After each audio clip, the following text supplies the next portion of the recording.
भोले जी और माता पार्वती जी के कमल चाड़ों में गोड़ छुके गोड़ लागतानी हमार प्रणाम स्वीकार होखे। माँ के 64 रूपों में गोड़ छुके गोड़ लागतानी हमार प्रणाम स्वीकार होखे। सब देवी देवता के कमल चाड़ों में गोड़ छुके गोड़ लागतानी हमार प्रणाम स्वीकार होखे। नीलम दीदी और हरेंद्र भैया के कमल चाड़ों में गोड़ छुके गोड़ लागतानी हमार प्रणाम स्वीकार होखे। 56 कोटि देवता के कमल चाड़ों में गोड़ छुके गोड़ लागतानी हमार प्रणाम स्वीकार होखे। सब गुरु भाई बहना के कमल चाड़ों में गोड़ छुके गोड़ लागतानी हमार प्रणाम स्वीकार होखे। तो देखी गुरु भाई बहना, हम आप लोगन के भोले जी के बहुत सुंदर कहानी और चर्चा आप लोगन के बीच में लेके आई बानी और सुनावे जा रहा बानी। तो ये कथा के आप लोग ध्यान पूर्वक सुनब और पूरा सुनब। कथा के आधा अधूरा न सुनब। आधा कथा सुनले से परम पिता परमेश्वर जी और माता पार्वती जी के अपमान होला, और पूरा कथा सुनब तो आप लोगन के ज्ञान भी मिली और कथा के रहस्य के बारे में पता चली। तो देखी गुरु भाई बहना, सत्संग और प्रवचन और कथा से तो बहुत कुछ सीख मिलेला। बिना गुरु के ज्ञान तो कबो ना केहू पावेला। तो अपने माता पिता जी के गुरु जरूर बना ली। और ये हमार कथा आप लोगन के सुंदर लगी, रोचक लगी तो हमरे विधाता ज्ञान चैनल के सब्सक्राइब कर दे और कमेंट में हर हर महादेव का नाम न भूलब जरूर लिख दे जा। तो देखिए गुरु भाई बहना, एक गांव में एक गरीब परिवार रहत रहल। पति पत्नी रहल लोग, बहुते गरीब रहल लोग। एगो झोपड़ी में लोग रहत रहल। और जो उनका पति रहना वो अपन लेबरई के काम करे, जहाँ भी घर द्वार बने। मिस्त्री लोग जब लगेला तो जनता है लेबर के काम लगेला। तो जा तो बेचारा लेबरन के तो काम बहुत ज़्यादा होला और मजदूरी वह मिलाला। जनता बानी कि एकदम खून पसीना सब बहावेला तो बहुते मिली, तो 300-400 रुपया मिली। तो आजकल 300-400 में का होखे वाला बा, पेटो ठीक से ना लो उनके भरे। तो देखी गुरु भाई बहना, पति पत्नी लेकिन बड़े प्रेम से लोग प्रेम भाव से रहत रहल लोग। मन दिल तो बहुते साफ रहल लोग दोनों जनी के। तो उनके पत्नी जन रहली गर्भवती रहली, माँ बने वाला रहली। तो उनके घर में न सास रहली न ननद रहली। पति पत्नी दुए जनी रहल लोग। लेकिन जनता है जब बच्चन के जन्म होला तब माई के भी दूसरा जन्म होला। बहुते दुख से बच्चन के पैदा करेला सब और पोसला पालला। जब दर्द से व्याकुल हो गईली उनका पत्नी, तब गईला टोला पड़ोस में से एगो चाची रहली, उ जानकार रहली। तब के जमाना में देखी गुरु भाई बहना उतना सुविधा नहीं रहल। भोले जी के दया से बच्चे घर ही हो जात रहन। लेकिन अब तो बहुत सुविधा हो गई बा कि एम्बुलेंस घरे बुला दी आ जाता और चल जाता सब हॉस्पिटल में। प्रसव बढ़िया से हो जाता हॉस्पिटल में। लेकिन देखिए गुरु भाई बहना, वो बेचारी अली बड़ा जानकार रहली, लेकिन विधाता के लिखल केहू नहीं जान पावेला। बेचारी उधर रहली, सहयोग कैली। भोले जी के दया से उनके 2 लड़कन के जन्म देली, एगो बेटा और एगो बेटी। जब दोनों लड़के के रोए लगना तब बाप बहुत खुश भइला और कहत मैं चाची चाची हमरे मने कौन लड़के भइल बा ना बता दे। तब वो अली तो कहली, ए बाबू तो के तो भगवान बेटा और बेटी दोनों देले बाने, लेकिन एक खुशी के साथ साथ गम भी दे देले बाने। तब बेचारा घबराए लगना। कहला चाची ऐसन काहे कहताड़ू, का बात है, लड़के सलामत बाड़ा न? कहली बेटा तुहार लड़के तो निक बाने, लेकिन तुहार पत्नी तुहार साथ छोड़ के चल गईली। एक और खुशी और एक और गम दे दिया ना भोले जी। अब बहुत चिंता में पड़ना बेचारा, लगना रोए, कहना हे भोले जी अब हम का करी। स्त्री रहेली तो देखी, पति ना रहेला तो बेटी बेटा के पूछ पाल लेली, कौनो भी सब धर्म संकट ना आवे देली। कितना हूँ लेके रहे भीख भवन मांग के जिया खिया लेली, लेकिन एक पति करतीन बहुत कष्टदायक होला।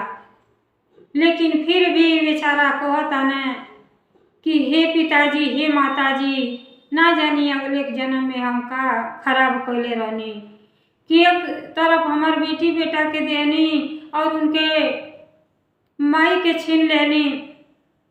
बहुत दुखित भइना, कहना दूध ठो लइका कैसे पालब हम, घरहू में तो केहू ना बा कि केहू देख रेख करी। तो देखी गुरु भाई बहना, उनके मन में ही आइल कि बेटा सबसे श्रेष्ठ होला, बेटा हमार जान हमें, बेटा के जान जैसे पालब तो हमार बुढ़ापा के सहारा बनी है। बुढ़ापा में हमके तरनतार हो जाए अपनी बेटा से तो का कोई ना। देखी गुरु भाई बहना, बेटा के रख लेना और जौन बेटी रहली, बेटी के बक्सा में रख के आ गंगा मैया में ले जाके दहवा दिहना और कहता न कि हे भोले जी हे माता पार्वती जी हे गंगा मैया, हमरे बच्ची के रक्षा करवें। अब हम का करें, दूधू लइका तो हम पाली ना पाई, तो हमरे एक जन कन्या बाड़ी इनके रक्षा करवें। ले जाके गंगा जी में दहवा देहना बक्सा में कह के और घरे चली आईना। जब घरे आईना तो अपने बेटा के तो बड़ा प्यार दुलार देहना, मन में यह आस रहल कि बेटा हमार सियान हो जाई हैं तो हमार दुख कटी जाई और बुढ़ापा का सहारा हो जाई हैं। तो देखी गुरु भाई बहना, कलयुग में ये कहाँ देखे के मिलता। माँ बाप का सेवा देखी जे ना करेला उसको कबो जीवन में सुखी ना रहेला। माई बाप के चरण में तो चारों धाम बा, लेकिन ये ज्ञान नहीं होता बच्चन में। सारा धाम बेकार बा जे अपने माई बाप के सेवा भाव कर लिहल, ओकर तीर्थ धाम सब बराबर हो गए। लेकिन देखी जब घरे आई ना तो लड़का का बड़ा सेवा भाव कइना, लड़का धीरे धीरे 20 साल के हो गई ना। जब 20 साल के लड़का हो गई ना, फिर भी बेचारा अपने खाना दाना बनावे खियावे और पढ़ाई लिखाई में छोड़ले रहना कि मने पढ़िए लिखिए तो आगे बढ़िए। हम नहीं कुछ पढ़ली तो लेबर के काम दिन भर खटे नहीं आ खहू भर के ना होला। आई पढ़ले लिखले रही तो आगे चल के बढ़िया पैसा कमाई है, आगे बढ़िए तो अपनियो सुखी रही हमहू सुखी रह। तो लेकिन देखी गुरु भाई बहना, जब लड़के सही नहीं करिए तब ना, जब अपने संपन्न न रही हैं तब माई दादा के कहाँ से देख रेख करिए। अब वो लड़का जौन है 20 साल के तो हो गई ना, लेकिन कौनो ज्ञान वान नहीं रह। अब बुरा लाइन पकड़ लेना, ऐसा नहीं खराब लड़कन के संगति हो गई कि का करें। बाप दिन भर बेचारा मेहनत मजूरी को के आवे आऊ तो शराब पी के आ जा, और शराब पी के आके घर में बैठल रहना। जब बाप दिन भर काम को के अना तो कहना हे बाबू ई का को ले बाड़ो, हम तो दिन भर मेहनत करतानी आ तू बैठल बैठल शराबे में सब उड़ा देता रह। तब देखी गुरु भाई बहना का कहता कलयुग के लड़का कहता अला हमके सिखावे पढ़ावे, अरे हट जा आँखी के सामने से, हमके लेक्चर ना सुनाव। अब देख ली जौने लड़का के इतना आस लगा के पलले रहना, लगला गाली गलौज करे और बाप के ढकेल देना। गुरु भाई बहना जब ढकेल देना, अब बेचारा धरती पर गिर गई ना, और जब गिर गई ना तो बहुत भारी कलेजा पर उनकी चोट लग गई कि अब ही तो कुछ शरीर में जान बा त लइका के ई हाल बा।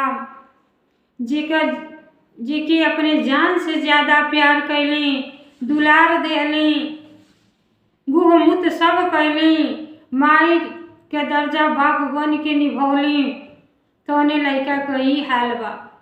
अब बेचारा फूट फूट के रोवता न। अब इतना रोवत हवा कि आंसू नहीं थमता। कहता हे भोले जी, कौन हम अगले जन्म में ऐसा कसूर कैले रहनी कि पत्नी तो जब मर गईली तो एक सहारा देनी कि बेटा बहना, बेटा पर आश्रित रहने की सियान हुई हैं तो हमारे दुख कोटी। ये तो सारा सुखवा हमार पत्नी लेके चल गईली। अरे ऐसे तो अच्छा रहत कि आप पुत्र दिलो ही ना होती।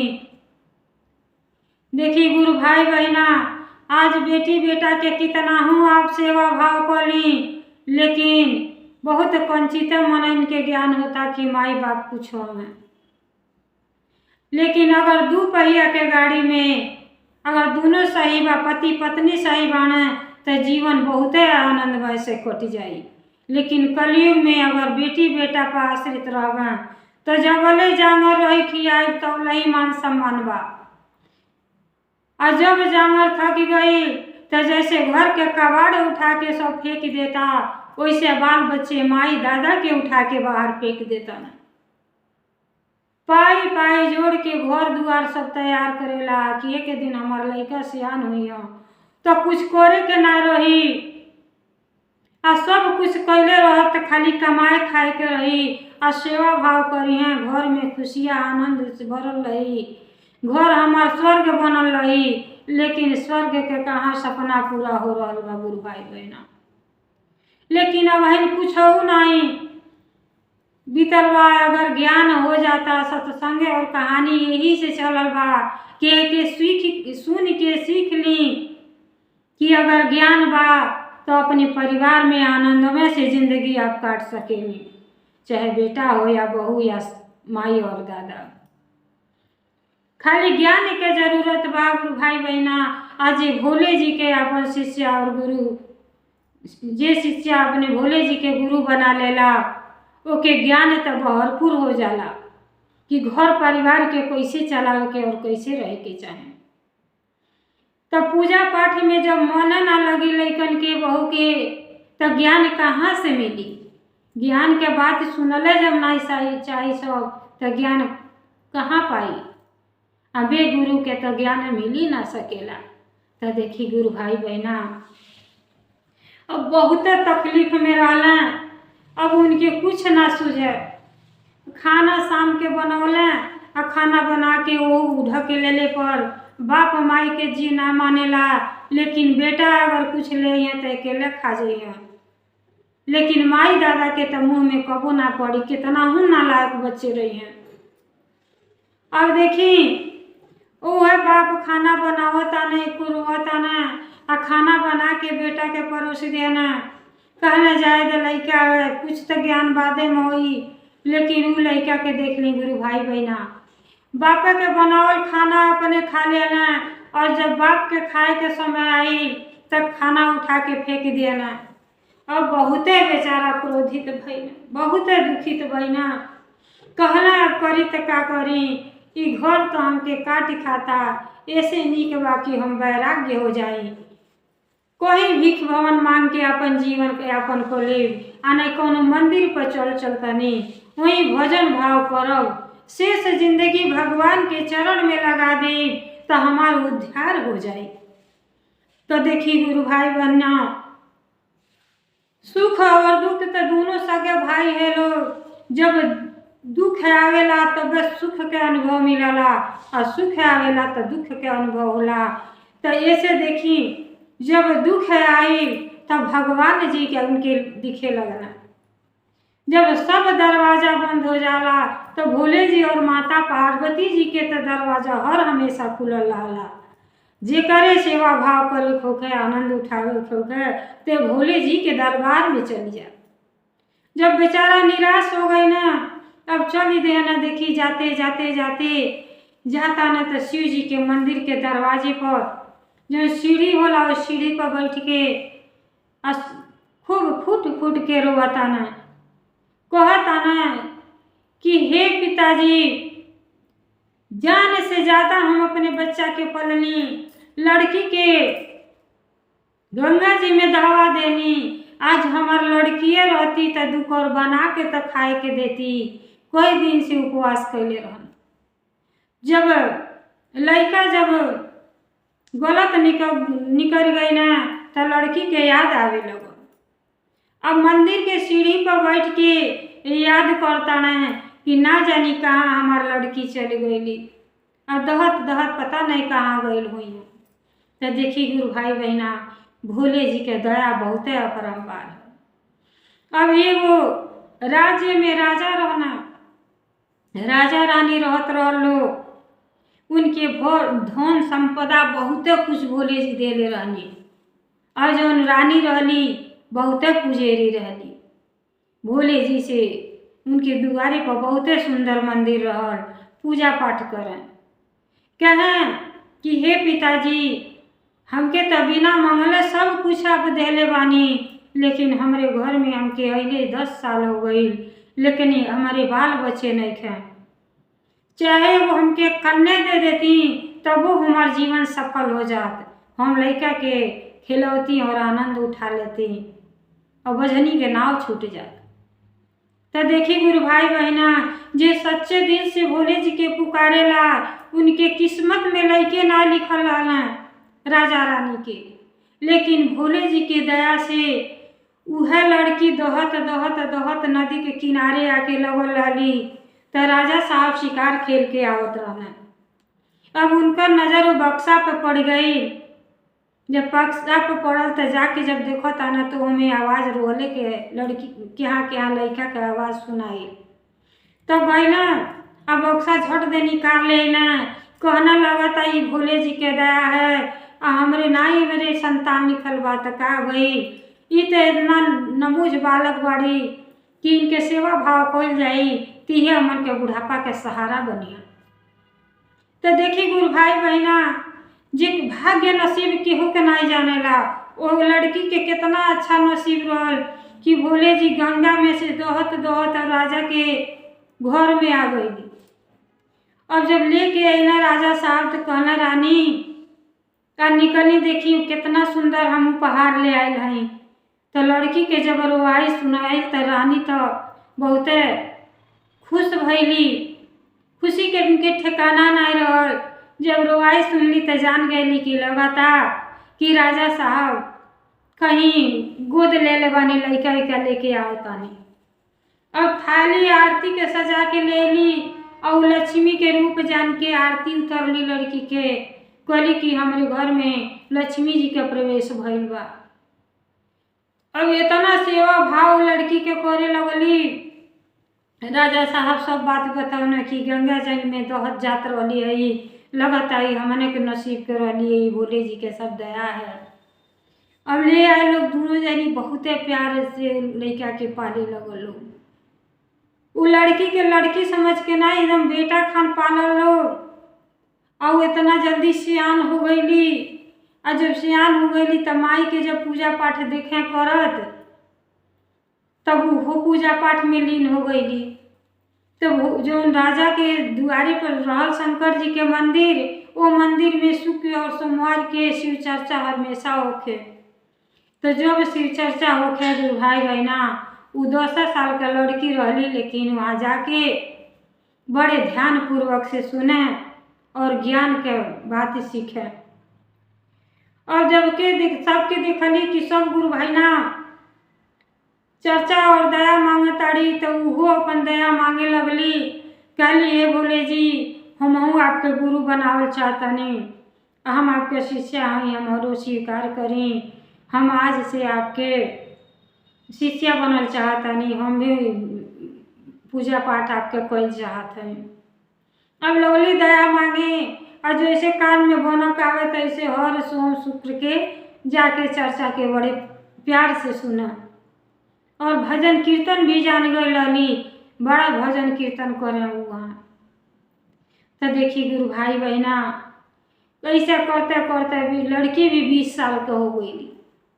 जब 20 साल का हो गईली और शुक्रवार के दिन रहल, वही मंदिर में शिव चर्चा होखे वाला रहल। तो अपने बाप से कहती राजा से कि पापा चली मंदिर में थोड़ा आज दर्शन को आवल जा। तो उनका बात ही उनका माई दादा केहू जनी ना रहे, कहीं से जरले के वो लड़की रहली, दूसर संतान तो लोन के रहल है। अब जैसे मंदिर में आवती है आ सीढ़ी चढ़त अड़ी तो वही बगल में उनकर संग का बाप जौन रहला उ बैठ के रोवत रहना। अब यह सोचता ना, हे भोले जी ना जानी हमार लड़की कहाँ चल गई। तो देखी जी मन से अपने परिवार के याद करेला तो भोले जी मिलन तो कराइए देली। अब का कोइली जैसे सीढ़ी पर चढ़त अड़ी और बेचारा फूट फूट के बुढ़ऊ रोवता ना। जब रोवल देखली तो कहत अड़ी ये पापा देखी ना का जानी काहे बुढ़ऊ रोवता ना। तो उ राजा महाराजा रहबे कइला गुरु भाई बहना कहला, अरे तू काहे भिखारिन के चक्कर में पड़ल बाटू। अरे भिखारिन के आदत का है, रुइया गई भीख मंगिया दूसर का करिया। तो कहली नहीं पापा, अरे चली ना, अरे चली तनी सा हाल चाल जांच ले जा। देखी आपन अंश अपने ओर जरूर खींचेला। कहेला सब देहाती कहावत है कि केतनो भोथर हंसुआ रही तो अपनिए तरफ खींची।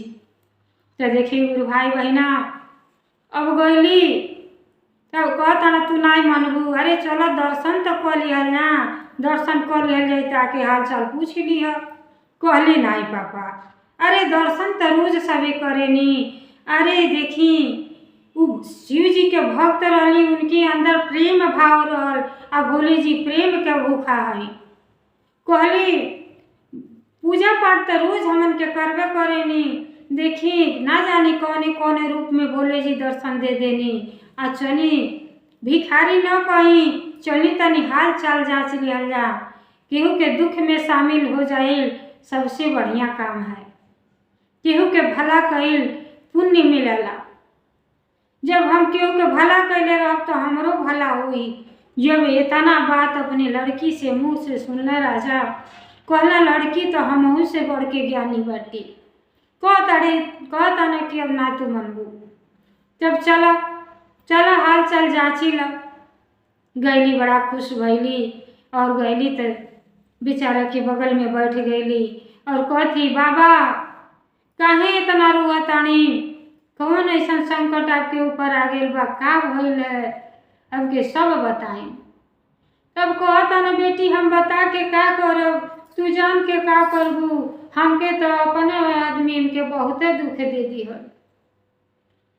तो कहली ऐसा तो बात हम नहीं समझ पावत हई, हमके सारा बात बताई का बात है, दुख का कारण का है, कारण बताई। तब बेचारा कहता ना कि ये बहनी हमार जौन पत्नी रहली बहुते सुंदर रहली, हमार स्त्री उ दू लड़कन के जन्म देली, एगो लड़का और एगो लड़की, और हमरे घर परिवार में केहू नहीं रहो। तो सोचली हम कैसे पाला पोसब। तो अपने लड़की के क्या कहनी 20 साल पहले सोमवार के दिन रह और बक्सा में कह के अपने लड़की के गंगा जी में दहवा देनी।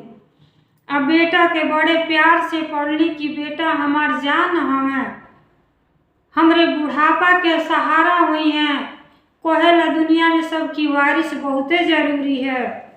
तो यह सोच के हम बेटा के ले आके अब बहुते प्यार से पलनी, मेहनत मजूरी को के उनके बढ़न कैनी, और है आज हमके घर से निकाल देले बाना। बेटी हमरे घर में केहू ना बा, पत्नी तो मरी गई रहली, लड़का के सहारा रहल, उ लड़का शराब के नशा में गाली गलौज रोज करना और घर से निकाल देले बाना हमके।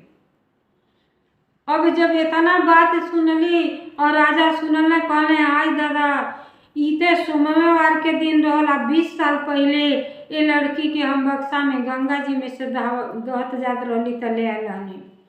अब राजा कहता ना कि देखी ई लड़की आपे कहोई, हमरे केहू औलाद ना रहल है, हम शिकार खेल के आवत रहनी, बक्सा दहल जात रहे, जब लड़की के रोले के आवाज़ सुननी तो जाके निकाल के ले आनी और हम पोसली पलनी।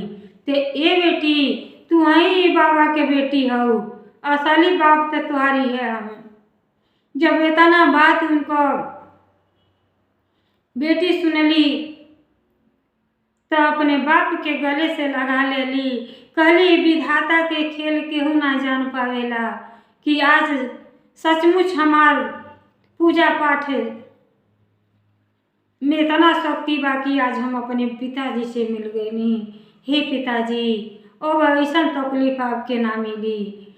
जब तक हमार जीवन में प्राण रही, जब तक शरीर में प्राण रही, तब तक हम आपके सेवा करब। आपके खिया ले तब हम खाई। ये पापा हमरे घरे चली आप। अब आपके दुख के दिन कट गए जब भोले जी के आप दरबार में आयल बानी। हमके जब वो घर में इतना सम्मान मिलल, लवारिस जान के आप छोड़ले रहनी। वो जन पापा हमार बहुत सेवा मम्मी पापा कैले बा सब, तो आप हमारे घरे चले। तो देखी गुरु भाई बहना, जब बाप और बेटी के मिलन हो गई तब बाप जवन है अब रोवत हाँ भोले जी इसके गुणगान सुनावत न। बापू चैन न पौल बेटी जान माई के, क्या होई कमाई के ना। बापू चैन न पौल बेटी दवाई के, का होई कमाई के ना। चाहे कैला तीरथ धाम, चाहे कैला तीरथ धाम, एको आई नाही काम। चाहे कैला तीरथ धाम, कुछौ आई नाही काम। बेटी रहती सेवा करती बापू माई के, का होई कमाई के ना। बेटी रहती सेवा करती बापू माई के, का होई कमाई के ना। बापू चैन न पौल बेटी दवाई के, का होई कमाई के ना। चाहे कैला तीरथ धाम, कुछौ नाही आई है काम। चाहे कैला तीरथ धाम, कुछौ नाही आई है काम। बेटी रहती सेवा करती बापू माई के, का होई कमाई के ना। केतनो सुख दुख सैया बेटी बेटा में भेद ना करिया। केतनो सुख दुख सैया बेटी बेटा में भेद ना करिया। बेटी खाना खिलाई है तुमके नहावाई के, का होई कमाई के ना। बेटी सेवा करी है तुहके खाना खिलाई के, का होई कमाई के ना। केतनो सुख दुख सैया बेटा बेटी में भेद ना करिया। केतनो सुख दुख सैया बेटा बेटी में भेद ना करिया। बेटी खाना खिलाई है तुहके नहालाई के, का होई कमाई के ना। बापू चैन न पौल बेटी दवाई के, का होई कमाई के ना। तो देखिए गुरु भाई बहना, बेटी के तब पानी में दहवा देना बाप, लेकिन दिल में चैन नहीं रहल कि बेटी ना जाने कहाँ चल गई। तो देखी सुख में तो भगवान के केहू नाम ना लेला, जब दुख आवेला तब भगवान जी के मंदिर में सब जाला। लेकिन देखी गुरु भाई बहना, सुख में भगवान के नाम लेवे के जाई। जे सुख में सुमिरन करे दुख में जो सुख में सुमिरन करे दुख में करे न कोई, जो सुख में सुमिरन करे दुख काहे कोई। जे सुख में भगवान जी के सुमिरन करेला ओके दुख अइबे नहीं करेला, लेकिन केहू सुख में जल्दी सुमिरन नहीं करेला, जब दुखे आवेला तब भगवान जी के नाम आवेला। तो जब दुख में आइला तो भगवान जी के शरण में आइना, तो देखिए उनके बेटी से भी मुलाकात हो गई और उनका जीवन धन्य हो गई कि बेटी की अपने घरे ले गईली और सेवा भाव करे लगली। सारा दुख संपत्ति सब हट गए उनकर। अब उनके घर में आनंद ही आनंद आ गई और दोनों बाप के प्यार पावे लगली, माई भी मिल गईली, तो घर आनंद खुशियाँ से भर गई। तो देखिए गुरु भाई बहना, जैसे वो बाप के सारा दुख दूर कर देनी भोले जी और माता पार्वती जी, कैसे कैसे बाप बेटी के मिलन हो गई, तो ऐसे सब गुरु भाई बहना पर भोले जी के कृपा और दया बनल रहे।